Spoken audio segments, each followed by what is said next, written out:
So let's take a little more time to get into the book here. Sherlock Holmes. And pick up where we left off here. And see here, so this is in quotations here. Start off here. It says, I never hope to see such a sight as that again. Mr. Holmes, from north, south, east, west, every man who had a shade of red in his hair had tramped into the city and to answer the advertisement. Fleet Street was choked with red-headed folk, and Pope's Court looked like a coaster's orange barrow. I should not have thought there were so many in the whole country as were brought together by that single advertisement. Every shade of color. They were straw, lemons, orange brick, and Irish setter, liver clay. But as Spaulding said, there are not many who had the real vivid flame-colored tint. It says, when I saw how many were waiting, I would have given up in despair, but Spaulding would not hear of it. How he did it, I could not imagine, but he pushed and pulled and butted until he got me through the crowd and right up into the steps which led to the office. There was a double stream upon a stair here, some going up in hope, and some coming back dejected. But we wedged in as well as we could, and soon found ourselves in an office.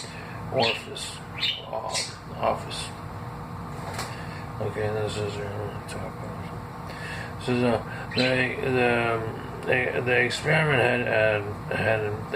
experience had been the most entertaining one, remarked Holmes, as his client paused and refreshed his memory with a huge pinch of snuff. I pray you're very interesting. Pray continue your very interesting statement. Quotations, there was nothing in the office but a couple of wooden chairs and a deal table, behind which sat a small man with a head that had even redder than mine. It was even redder than mine. He said in a few words that each candidate as he came up, and then he always managed to find some fault in them which would disqualify them. Getting a vacancy did not seem to be such a very easy matter. After all, however, when our turn came, the little man was much more favorable to me than any other of the others, as he closed the door as we entered, so that he might have a private word with us. So, in quotations, computer quotations, Mr. Shabazz Wilson, said my assistant, and he is willing to fill a vacancy in the league. Quotations, and he is admirably suited for it. Quote. The other answered, end quote. And so these quotations get a little specific with double quotes and single quotes. So he says here is computers alive or something. Excuse me. He has every requirement. I cannot recall when I have seen anything so fine. He took a step backward, cocked his head to one side, and gazed at my hair until I felt quite bashful. Then suddenly he plunged forward, wrung my head, and congratulated me warmly on my successes. quote, unquote, whatever. Okay, quote. The guy says, it would be injustice to hesitate. It's like reading a script. It would be injustice to hesitate, he said. You will, however, I am sure, excuse me for taking an obvious precaution. With that, he seized my hair in both hands and tugged until I yelled with the pain. There is water in your eyes, he said as he released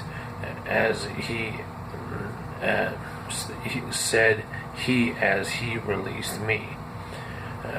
I perceived that all is as it should be. But we have to be careful, for we have been twice deceived by wigs and once by pain. I could tell you tales of cobbler's wax which would disgust you with human nature. He stepped over the window and shouted through it at the top of his voice, and that the vacancy was filled. With a groan of disappointment came up from below, and the folk all trooped away in different directions until there was not a red head to be seen except my own and that of the manager.